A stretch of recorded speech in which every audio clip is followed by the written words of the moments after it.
Real Brokerage becomes the sixth entity to settle the commission lawsuits that have been levied against pretty much every real estate brokerage on the face of this planet. Well, more specifically, the United States. So Real becomes the sixth. Now, what are the first five? Well, we have Anywhere Real Estate, we have Remax, we have Keller Williams, we have Compass, and we have NAR, and now we have Real. So let's see what they agreed to and what they didn't agree to. So Real Brokerage makes a $9.25 million deal to settle commissions. This article is courtesy of realestatenews.com. All right, so let's read here. The Real Brokerage will pay $9.25 million into a qualified settlement fund within the next 30 days following preliminary approval from the court in the national UMPA lawsuit. I don't know if people are calling it UMPA or UMPA, but I'm going to call it UMPA, according to a news release from the company. The UMPA case, a class action lawsuit filed late last year in Missouri, was the only major case naming Real as a defendant for now. So they needed to address it at one point or another. Every single brokerage on the face of the United States planet needs to address this because they're going to have to cut a check. Every single brokerage. It doesn't matter who you are going to have to pay something. This is something that has to be addressed. So the fact that they were named in just one, that's awesome. That's great. They saved a little bit of attorney fees along the way, but at the end of the day, there was still needed to be a check that needed to be cut. In an email, the company noted that as with our brokerage settlements, the settlement is nationwide.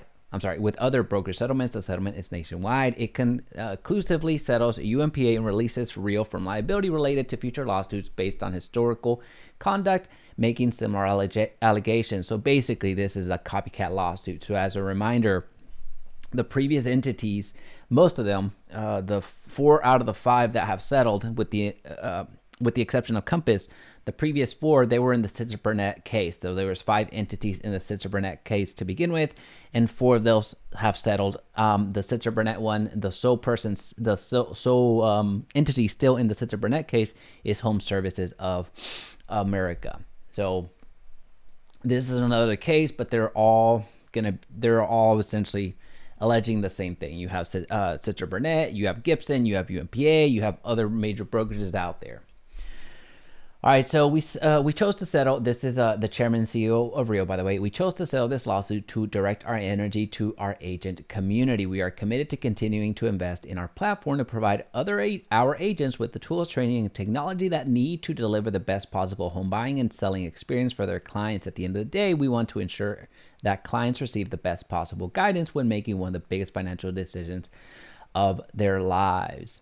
Now, this goes on to explain a little bit about the case. So essentially, UMPA was filed for home sellers in Ohio and Maryland, or home sellers that were in Ohio and Maryland, but the jurisdiction that they chose was the same court that had the initial suits already won, basically. So this was Sitzer Burnett in the U.S. District Court in Western District of Missouri. So they were all in the same.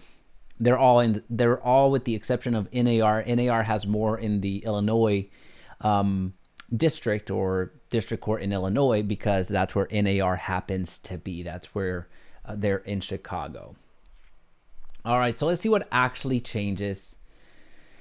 Along with the monetary settlement, Real has agreed to make specific changes to its business practices. These changes include clarifying the negotiability of commissions, prohibitions on claims that buyer agent services are free, and that the inclusion of listing broker compensation offers in communications with clients. Real will also develop training materials to support these practice changes, according to the news release. So a lot of it is pretty much in line with what NAR has historically been pushing in terms of, hey, don't say that your buyer agent services are free by any stretch of the imagination. But basically, the changes that NAR agreed to in the settlement about 3 to 4 weeks ago now, this really reinforces that and makes this very much in tandem with what NAR has already committed to doing.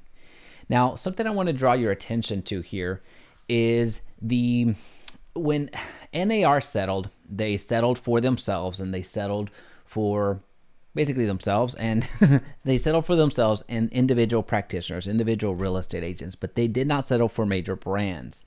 If you remember with the NAR settlement, at that point, Anywhere had already settled, Remax had already settled, Keller Williams had already settled, and then NAR had decided to settle for $418 million, but it could not settle for Home Services of America because they were actually defendants in the case itself. So that's not something that they could have done anyway. But beyond that, they couldn't settle for larger brokerages. They couldn't settle for larger brands like the LLCs, the incorporated companies, the companies themselves. For the agents, the 1.5 million agents, yeah, that was covered. But as far as the entities themselves, no, that's something that wasn't covered and couldn't be covered. Why? Well, attorneys wanted every single major brokerage out there, including Real and Compass, who settled 2 weeks ago, for them to cut their check.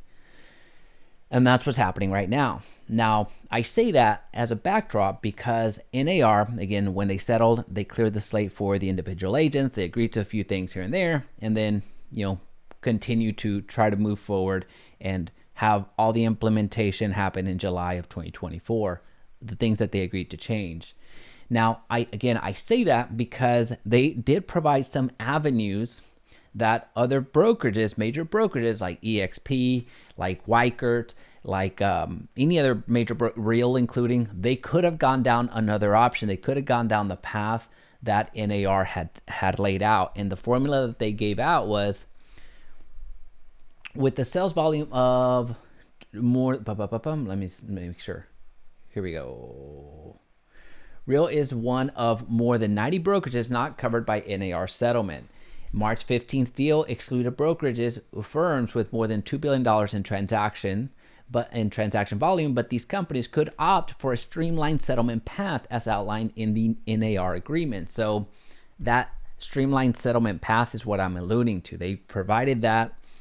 It was by no stretch of the imagination it was not a paved road. It was, let's call it potholes, full of potholes, gravel road, a little bit muddy at best. That's the type of road that you could expect with the streamlined settlement path that NAR had laid out.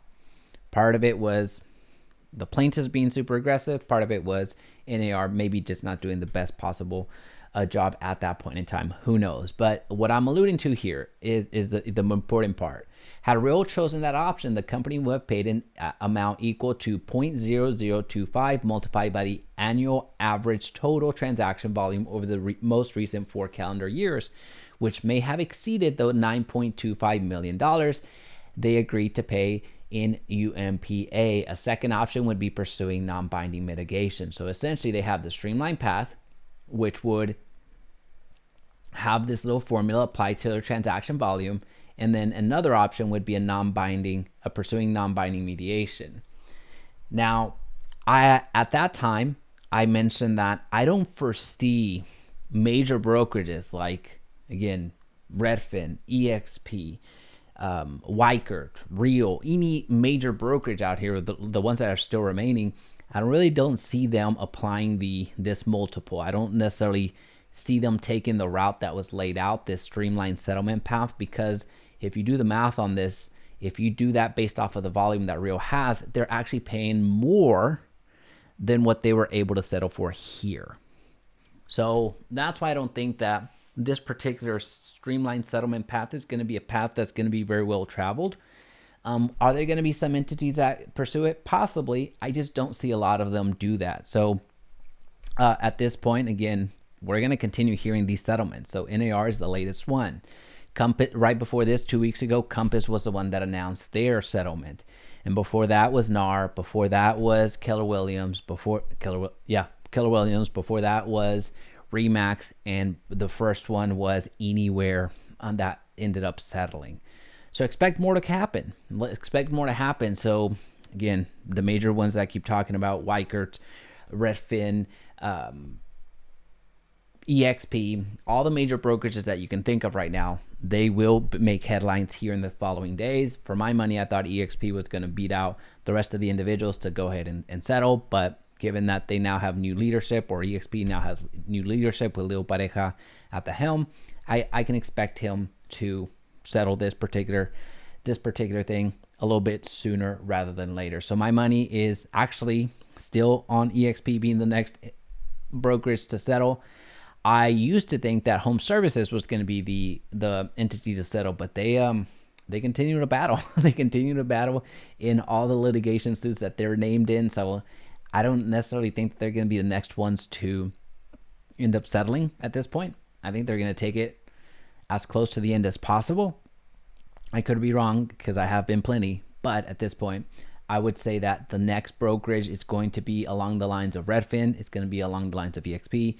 It's going to be along the lines of Weichert, if I had to guess. But anyway, let me know in the comment section down below which one you think is going to be the next entity to settle and get this commission thing behind them so they can start focusing on real estate. Let me know in the comment section down below, and don't forget to subscribe.